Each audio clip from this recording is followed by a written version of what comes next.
ආදරණීය දූ දරුවනි, ඔබ කොච්චර පාඩම් කරත් ඔබට මතක හිටින්නේ නැද්ද? එහෙම නැත්නම් ඔබ කොච්චර මහන්සි වෙලා වැඩ කරත් ඔබේ ලකුණු අඩු වෙනවද? එහෙම නැත්නම් කොච්චර පාඩම් කරගෙන ගියත් විභාගෙ ලියද්දී කරුණු මතකෙට එන්නේ නැද්ද? එහෙමනම් කොහොමද පාඩම් කරන්නේ කියන එකට මේ වීඩියෝ එක බලන්න.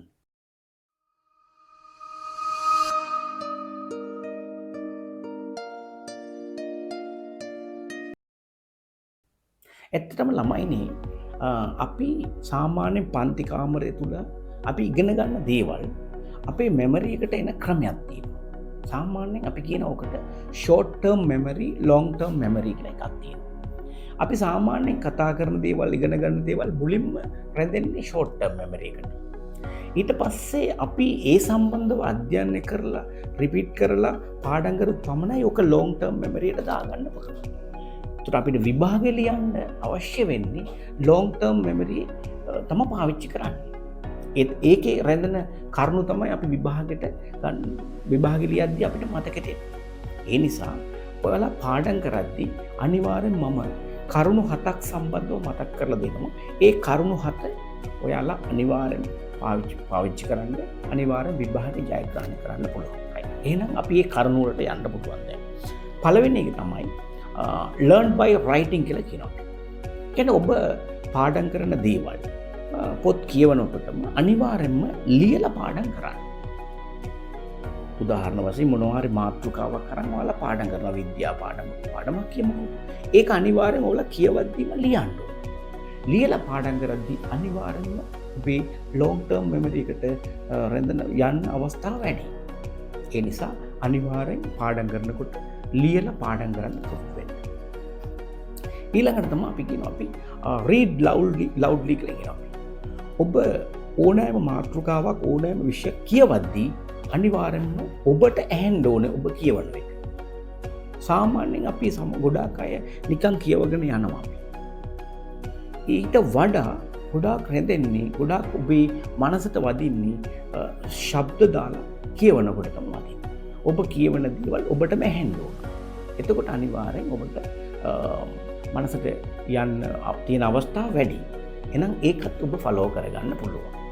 ඊළඟට අපි කියනවා සාමාන්‍යයෙන් අපි use visual කියලා කියනවා. සාමාන්‍යයෙන් ඔබ මාතෘකාවක් අරන් පාඩම් කරන්න පටන් ගන්නවා කියන්නේ. අපිට උදාහරණයක් කියනකොට ජලය සම්බන්ධ. එහෙම නැත්නම් ඉර සම්බන්ධව මොනවා හරි කරුණක් පාඩම් කරද්දී ඒ සම්බන්ධව තියෙන විෂුවල් එකක් ඔබේ මනසට ඔබ ගන්න ඕන. එතකොට තමයි විෂුවල් එකක් එනකොට අනිවාර්යෙන් ඔය සම්බන්ධව මනසට කාවදින්න පුළුවන් අවස්ථා වැඩි. ඒ නිසා විෂුවල් මැප් එකක් දාගෙන අනිවාර්යෙන් ඔබ පාඩම් කරන මාතෘකාවට අදාළ පික්චර්ස් ටිකක් ඔබ මනසට අරගෙන පාඩම් කරන්න පටන් ගත්තොත් අනිවාර්යෙන් මතක හිටිනවා වැඩි. ඒත් එක්ක තමයි අපි කියන්නේ සාමාන්‍යයෙන් ඊළඟට කියන අපි මයින්ඩ් රීකෝල් කියලා කියනවා. ඒ කියන්නේ ඔබ පාඩම් කරපු දේවල් නැවත ඔබටම ඔබ කියලා බලන්න ඕන. නැවත නිතර මාතෘකාව නැවත ඔබම කියවලා බලා ගන්න ඕන. එතකොට තමයි මයින්ඩ් රීකෝල් කියලා කියන්නේ අපි. එතකොට ඒක පාඩම් ඉන්නවා වැඩි. ඊළඟට තමයි පස්වෙනි කාරණාවට අපි යන්න පුළුවන් රිපිටේෂන් කියලා කියනවා. ඒ කියන්නේ සාමාන්‍යයෙන් ඔබ ගන්න කරුණු ටික අපිට ගන්න පුළුවන් මාතෘකාවට ගත්තෙන් පස්සේ, කියන පාඩම් කරෙන් පස්සේ ෂෝට් ටර්ම් මෙමරි එකට තමයි ඔක එන්නේ. එතකොට ඔබ ඊළඟට ඒක රිපීට් කරද්දී අනිවාර්යෙන් ඔක මනසට වෙදලා අනිවාර්යෙන් ලොං ටර්ම් මෙමරි එකට ඔක යනවා.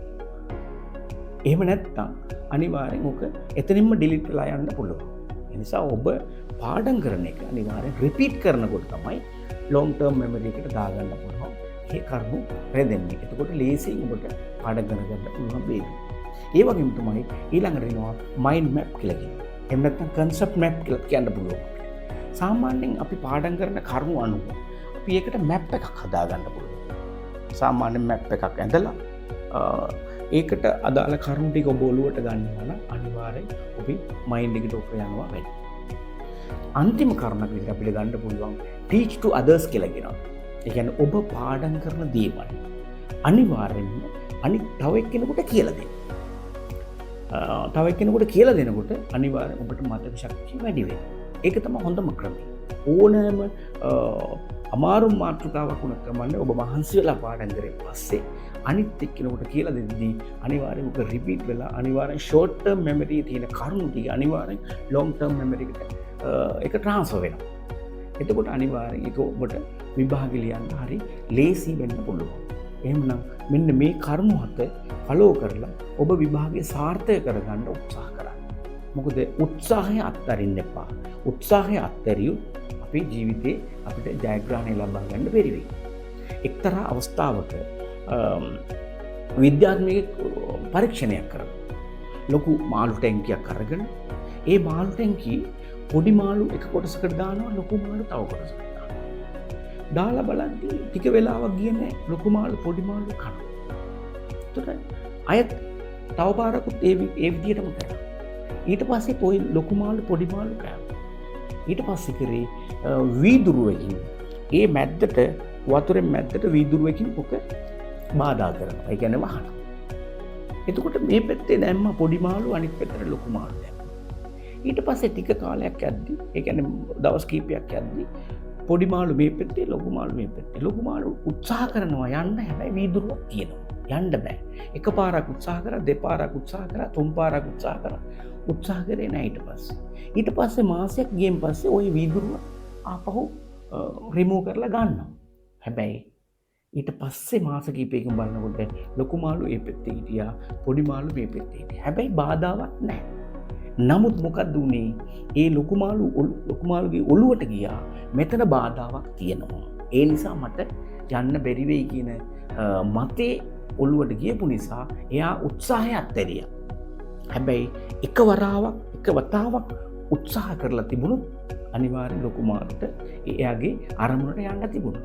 ඒ වගේ තමයි පුතේ අපිට සමහර විෂයන් ඉගෙන ගද්දී අපි හිතනවා මේක අමාරුයි. මේක අපිට කරන්න බැරි වෙයි. එහෙම බාධාවක් අපි දාගෙන තියෙනවා. ඒ නිසා උත්සාහ කියන එක අනිවාර්යෙන් දිගටම කරන්න ඕන. ඒකට සාමාන්‍ය කතාවක් කියනවා ජයග්‍රහණය ලැබෙන තුරු අශ්වයාගේ වේගයෙන් දුවන්න. ජයග්‍රහණය ලැබුවෙන් පස්සේ අශ්වයාගේ වේගින්ට වඩා වේගින් දුවන්න කියලා කියනවා අපි සාමාන්‍යයෙන්. ඒ කියන්නේ ඔබ වේගවත්ව උත්සාහ කළොත් අනිවාර්යෙන් ජයග්‍රහණය ලබා ගන්න පුළුවන්. එහෙනම් ඔබේ අනාගතයට මම සුබ පතනවා. ඔබට පාඩම් කරන්න. එහෙනම් මේක මෙතනින් අපි අවසන් කරගන්නවා. ආයිබෝවන්, වණක්කම්, අස්සලාමු අලයිකුම්.